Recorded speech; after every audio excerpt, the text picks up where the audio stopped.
Hello po.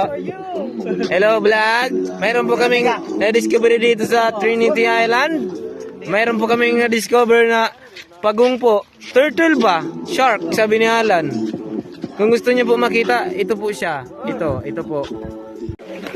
Ito na po yung turtle na nakita namin dito sa Trinity Island. Ayan po, kitang-kita po sa video. Wala pong halong biro.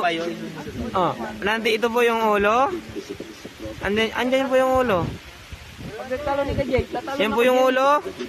Kitang-kita po yung ulo, gumagalaw pa yo. Ayan yung mata, nakikita yung mata. Oh. Turtle po yan, oh, turtle. Ayun po yung buntot niya, oh. Nakita na yung buntot na matagal nang hinahanap dito sa Trinity Island. Ayan po siya. Ayun po, yung buntot. Lumabas na.